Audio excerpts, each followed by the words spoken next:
everyone. Hi. Julia here. We're going to do some process art projects with you today. And really excited because we have a new theme for Kid Art Lit that's starting today, and it's illustrators that inspire. And I hope that you will go and check out that new post that we just posted on there, which will show you all the give you the new inspiration, right, for illustrators that inspire, and then also the new guest judge and everything too. So I hope you guys will go check that out. I'm going to, if you caught me live yesterday, I was talking to you about what we were going to be making today, and it's going to be based on Eric Carle, and since he is one of my kids' favorite authors and illustrators, and so I was going to show you just a very simple process art project that you can kind of set out for your kids, and it's one that you can do with them, but it's nice that they can actually kind of just do it with you guys. So give me a heart though if you like Eric Carle too, because he's one of my absolute favorites. Yay, I see hearts. Okay. Yeah, I think it's great. So we have let me just pull this out from behind me. This is, oh yay, lots of hearts for Eric Carle. I'm sure you all know The Very Hungry Caterpillar. This is I cannot part with this book because this is one of my kids' first board books that we ever had, but you know how it goes. And looking at his artwork, right, it's gorgeous. And then just the way that he uses all those colors to make collages, it's just always so fun to find a page and be inspired by it. Let's see. We use his art almost every day in our lessons. Do you really? Oh, that's great. I love that. Did you guys know?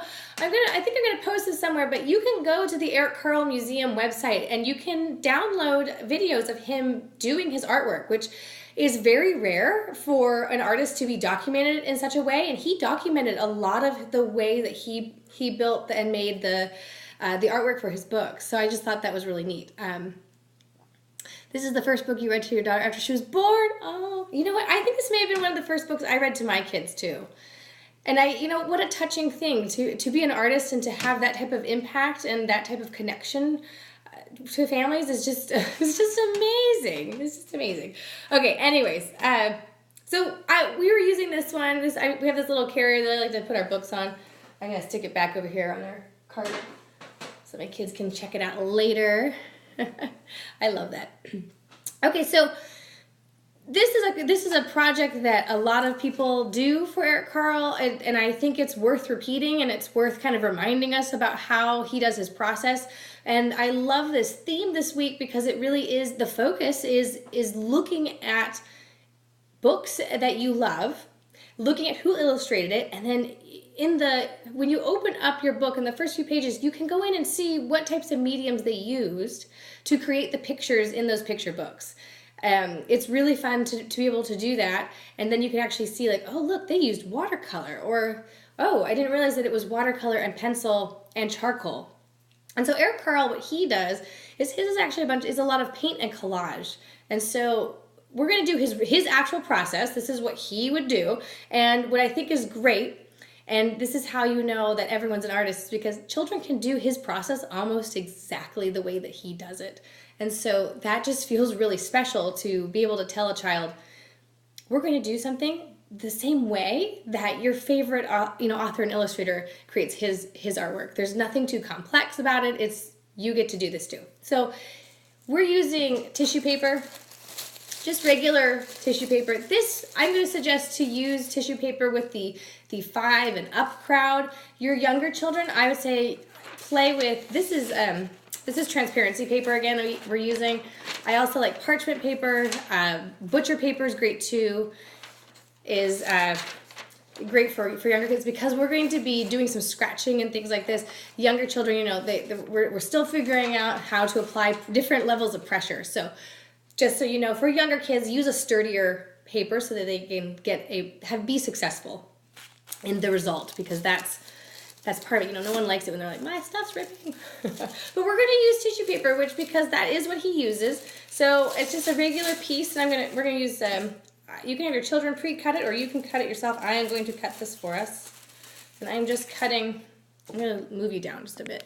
Here we go, guys. Okay. We're just going to put it on here. I'm playing with a cookie sheet as our tray. So we're going to put this on our There we go. Okay, so you've got this set up. Okay, now what? What do you do now? So now he starts off with brushes. So he provides himself a variety of brushes to paint with, and I like to give the kids different sizes to check out and to play with. And then he uses a lot of paint. So I have this set out on a plate here. I'm actually going to suggest that you don't display it this way because you want your kids to be able to go back and slop a lot of paint. And a lot of times with this project, I've noticed children like to, they don't necessarily like the colors to mix on their plate for this particular project. They like to see them mix more on here. I just was running around and I put it on the plate and I was like, I didn't want to do that. So what I would suggest, and of course, my jars are, hold on. They're full of treasures. Just little mason jars where you could pour the paint inside, right? And then put your paintbrush in there for your kids. You could match, if you really wanted, the color of your paintbrush here to the color of the paint. You don't have to do that, but that's always fun. The idea, though, is to apply a variety of colors on here and to see what happens when you do so. So I'm going to start off with the big, this is just a house paintbrush. You can buy them at a hardware store. These are really fun for kids to use because they are so big. So we're going to start out with let's do some yellow. And so let's see if I can bring you down just so you can see what we're doing. Okay. So you would just kind of paint on here, and you want to tell your kids to, if they can, see if they can get it nice and wet. Put a lot of paint on there. And maybe they'll go back and they'll add some blue. And you can see it's starting to crinkle. Can you see that? It's crinkling up here a little bit. That's okay. It'll start to kind of stick down. And they'll see if you're using these colors of some of your primary colors, you'll see that the color starts to change, right? We'll kind of cover that up. Ooh, now we have a green. Things are being discovered. Maybe they'll go back in and they'll add, that paintbrush is not working. Sometimes they aren't. There we go. We'll go back in and add a little bit of pink. Why not? Once they've got a piece here, so then they've painted it, it's nice and wet, that's when you get to bring in some of these different contraptions to use for making etchings or making prints. So when you are giving them things like, this is a golf tee. What else do I have? I have a popsicle stick, craft stick, giant craft stick. We have little just recycled lids. These are just little containers, also recycled containers, and a little yogurt container. This thing, can I tell you for a second? We have owned this thing for probably 15 years. I have used this for art projects for myself, and now it's in my children's thing. I'm going, it never dies. We have these little mini cups that are fun to use, and then of course these little mason jar lids. So just let your kids know when they're using things like the mason jar lids that they want to be nice and gentle. And if they aren't, they'll find out quickly why, because then their tissue paper will rip.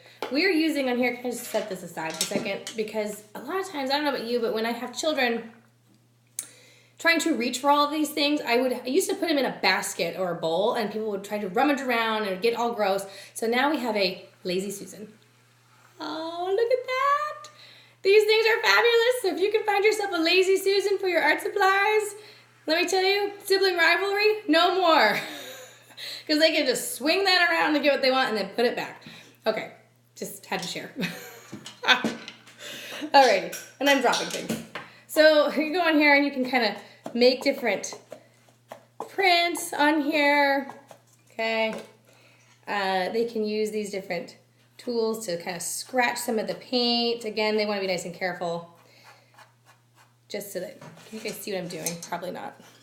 So I'm just gently scratching some of the paint off. It's a little hard to see on the green, I'm realizing. So we'll lift it up a second. Okay. When your kids are done, so here's the only tricky thing, is because with this process, your children are going to find it really fun, and they're going to want to make more than one, which is what you want them to do. So, and this is a multiple day project, because you would make your paper one day, and then the next day you'd probably cut it all up, and then you could even that day glue it down to make a collage, or you would wait after you cut it and do it again. So this could be multiple steps. So you're going to gently pull this up. Ta-da! Can you see all those etchings on there? Isn't that fun? Okay, so that's the side. So I'm going to bring you, let's see if I can do this. Hold on. I'm going to bring you with me to show you how I have a drying area set up. It doesn't have to be anything complex. All right, come with me. Here we go. We're going on an adventure. Ooh, pouring things into paint. All right. So, let me see. Over here, we have, this is just on our counter. It's right by our dining table. It's just this little thing of butcher paper. You could use, this is really hard to do one-handed, by the way. I didn't practice that. I was like, I can do this. Here we go. Okay, you would just lay it here flat to dry. It's going to take a little while for it to dry. You could use, so this is butcher paper. You could use newspaper, anything. I would tape this down, unlike I've done. So you tape that there. Okay, and then go back to do more. Okay, let's see if I can set you up to do more. Ooh, things are calling. Sorry. This is the wildest live video I've ever done. Okay, multiple locations. Alrighty, we're back at our art center, right? So you would just then have these, you know, pre-cut up, and they can just do it again. And they could do the same process where they're painting and then, you know, going through with the different printing tools. And you kind of keep going with there. Yes, the real life moments, right? What is the material with the green paint on? Let me, green paint. I don't have green paint. I have these three colors. I've got pink and blue and yellow. So it's just on a plastic plate.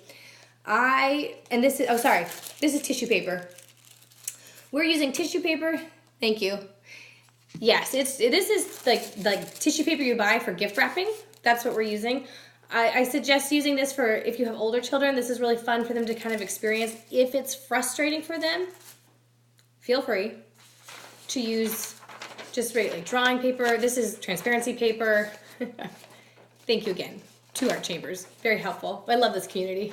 You guys, everyone's got each other's back. Okay, you could also use butcher paper.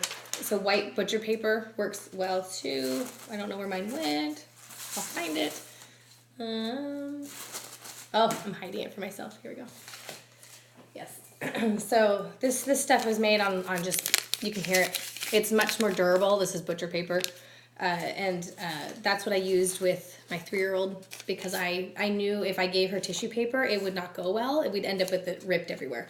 But my 7-year-old, on the other hand, tissue paper was fine, really liked that experience of being able to paint it and it discover like, ooh, if I press too hard, it rips. And then being like, you know, but rips are okay because we're gonna cut it up so it doesn't really matter. Okay, so what do you do once you have your paper all made? Let me pull one out. So this one got a little mushed. See, this one got a little crinkled up and mushed, but after it dried, not a big deal. But again, you would, you'd bring this out and you'd let your kids they could rip it, right? They could just rip it into pieces if they want, which is really fun. And a really good skill for your little hands to do. Or, let me just really didn't grab their scissors. You could give them some scissors and let them they could cut it up. Right? Into pieces. They could cut it into shapes. So one of my favorite things to do, where did that go? I like to stick it on using things like this to kind of trace a shape. And this again is for older children, but it's kind of fun to be able to show you. Eric Carle would use a razor blade. He would actually draw his artwork onto transparency paper. He would lay that on top of his collage paper he made, and then he would cut it out with a razor blade, the transparency paper and the tissue paper. And now me, having done a lot of paper art, I can tell you that is really hard to do without ripping things. Okay, so you would end up with, you know, little circles and things like that so that they could play with making confetti. Yay! Yes, make confetti. I love to still do this on a tray so that they, you know, I would actually, now that I don't have a piece to show you, but, you know, let them just cut it all up and let it stay on the tray. And then when we're ready for the next piece, which is where you bring in some paper, hold on, let's see, we would pull these pieces off and we would put them on a basket, or my favorite is putting it in a shell.